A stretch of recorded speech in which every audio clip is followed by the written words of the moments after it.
I know very little about soccer. The fact that I'm calling it that should make it obvious. So today I'm playing FC25 to get a deep dive into the world's most popular sport and find out if a complete newbie can see the beauty behind the beautiful game. Oh, and I'm playing the free trial since I ain't dropping $70 on a game on a sport that I know nothing about. Once the game launches, we get some fun fan flavor, meant to enrich people who actually know ball. Starting with our favorite football league. I've definitely heard of La Liga, but I doubt they're actually officially head sponsored by EA Sports.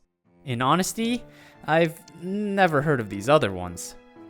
Bundesliga sounds comically German. And while I don't usually watch any soccer, I've somehow watched even less women's soccer. So let's go La Liga. Since I barely know the rules beyond avoid getting a red card, I go with Learn to Play, setting me up in an exhibition match where, quote, the difficulty level auto-adjusts as you go, and I'll get suggested a difficulty at the end. But in my rush to get onto the pitch, I encounter the most devastating glitch for a new soccer player. By plugging in my controller and switching from PC controls to controller, I managed to brick up my controls. As I meaninglessly mashed the buttons on my controller, my first ever time touching a soccer ball in FC25 ends in an own goal. Not a great way to start a football career, innit? After a quick restart and admiring the stellar soundtrack, which I will now mute because I fear the copyright gods, I get back into my evaluation match. So behold, my first ever experience playing football. Getting my feet wet, all the direction I get is sprint or pass. But it's pretty clear that the game still has its guardrails up. Turns out the lowest difficulty has these passing guides, which make it very clear when the game does not like the pass I've made. But the help doesn't stop me from having the ball ripped from my feet. But it does make the AI make some questionable decisions, leading to my first ever attempt. Would you believe that the game doesn't think my moonball over here was a, quote, good shot? So it's time to play some defense. Jockey on approach, hold, tackle. On offense, we get another opportunity right into the keeper. And now for something new, the corner kick. Aim with the left stick, add some spin with the right, and I'll be honest, I was busy finagling with the long windy line that I didn't notice the teensy tiny options on the bottom of the screen, which straight up disappears at some point. So hitting the only pass button I've used so far. Oh, and I still have a bit of a moonball problem. One steal later, and I managed to make my first rules violation. As the helpful text points out, I am offsides. Now the game does feature a very fancy production graphic to reinforce that I am indeed offsides, but I'm not really sure exactly what this invisible offside line points off to. Either way, my guy is very clearly in this imaginary black box, so fair ball. Now, this long practice match does have a set of goals for me to achieve, but while I'm here, I do take the time to mess around a bit. I try breaking a few ankles. My guy gets absolutely mauled. And now, my turn for a free kick. Whenever my guys stop shuffling around. Any second now. Similar control to the corner kick, but this time, I got the goal directly in my sights. One thing I noticed after watching my own gameplay is I really don't like sprinting. I mean, my guys are waddling out here. But now the game introduces tactics. We can change area codes, swap between aggressive and defensive focus, or try my hand at parking the bus. Now, my sport of choice is always going to be American football, so I can understand why terms like flood concepts and quarters coverage might get a little confusing, but surely there's a more reasonable name than tiki-taka. Once I regain control, I find even more strange terms. offside trap, team press. The game won't even let me try to get in box. And the advanced analytic people need to explain to me why one of my good shots wasn't exactly on target. So I go about fixing that right away. Maybe I'm crazy because I don't know the sport, but these extreme side angles make reading the player depth really hard. Like, there's a reason Madden uses a completely different camera to the actual TV broadcast. Pathetic missing excuses aside, with enough attempts, I do eventually break through and manage my first footy goal. Cue the Seven Nation Army. Clearly the better team to this point.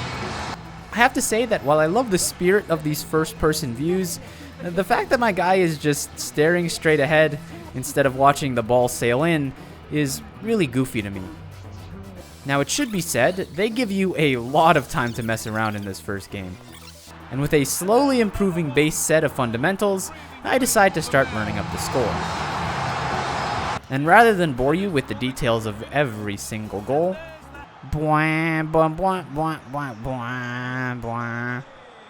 I'll show you this sick corner kick and complain about how I got an offsides call for literally just stealing the ball. 6-0, as the British would say, and the difficulty I earn is semi-pro. From there, I decide to start actually trying out drills, starting with baby's first shooting drill, then immediately skipping to an American's favorite part of soccer, slide tackles. Though I'll be honest, it's a lot harder than it looks. Next up is the all-important Offsides tutorial, which is literally just a mini-movie.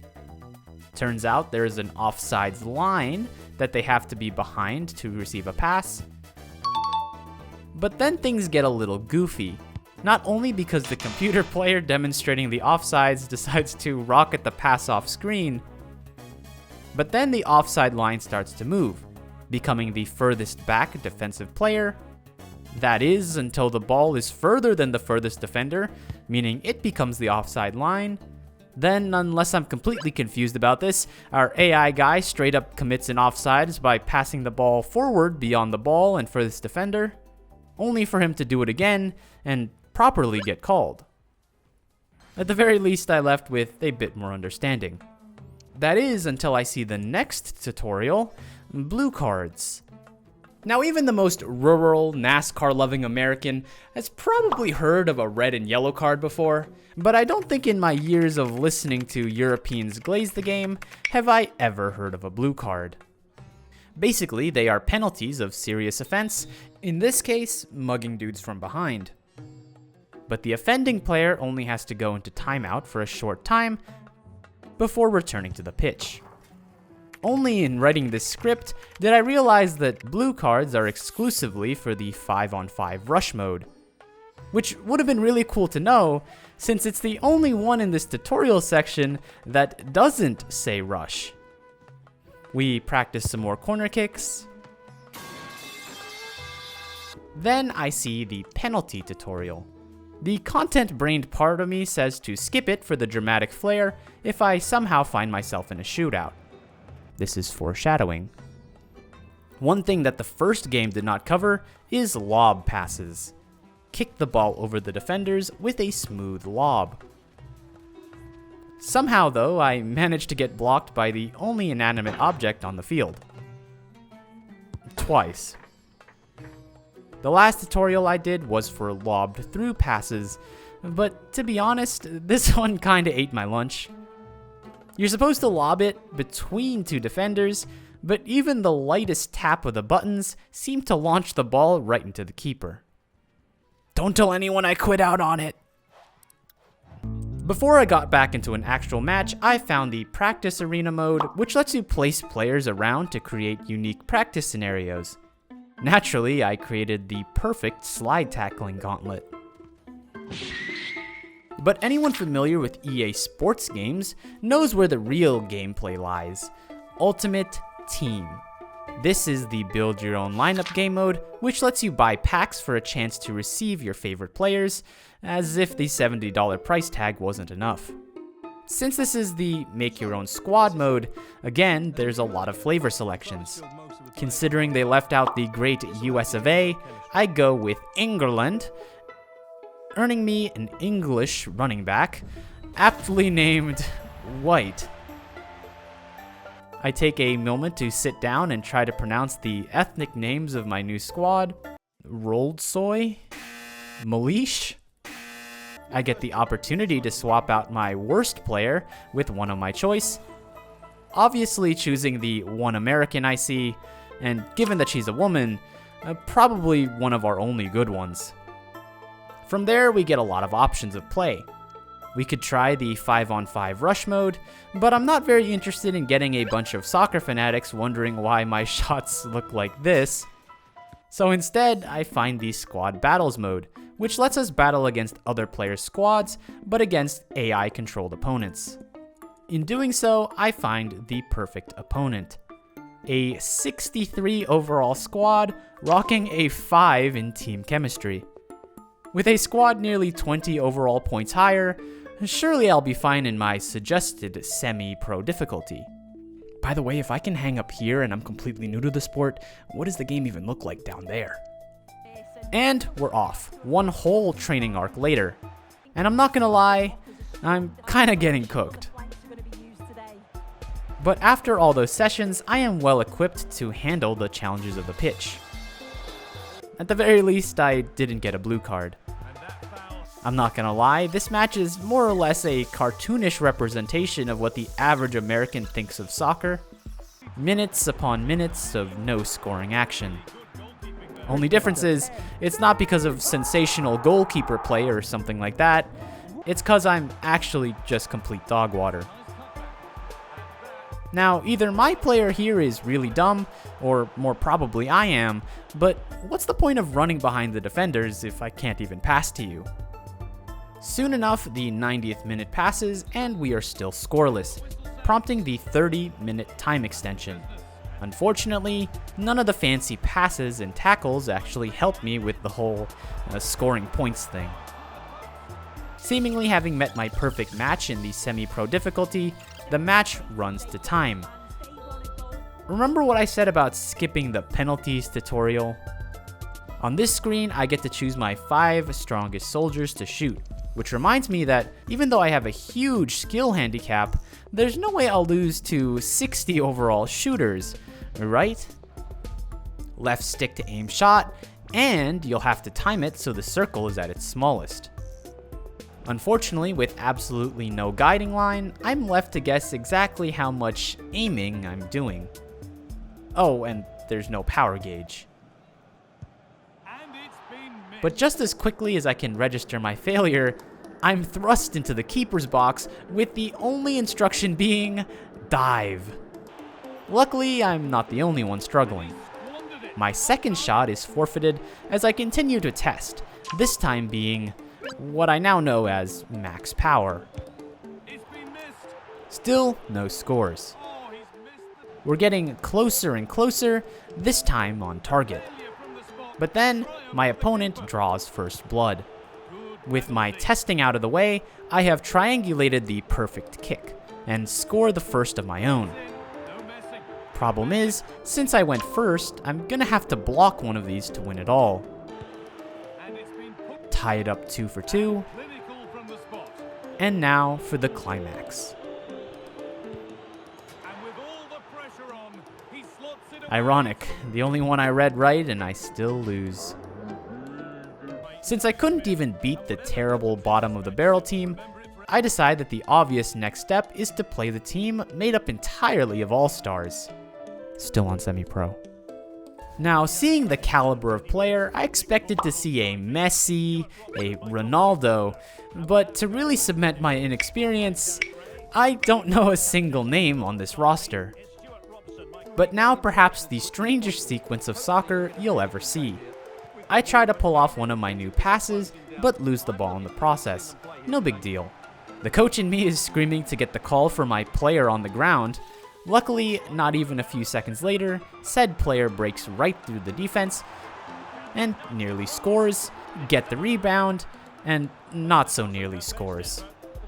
But as I pull up the tape, spending time messing around with the camera controls, turns out I probably should have gotten the call.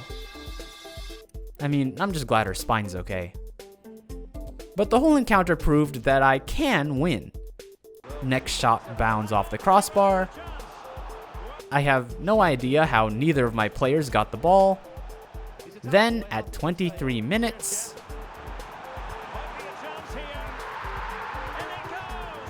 halftime, and I promise I won't be weird about the fact that they mixed the women's and men's league, but Jesus Christ, my girl looks tiny out there. Here you can see me sitting on the ball, not willing to move it around, because why should I? I've already got the lead, and now, the game. Head back to the menus, and now we get rewarded for our efforts with some team upgrades.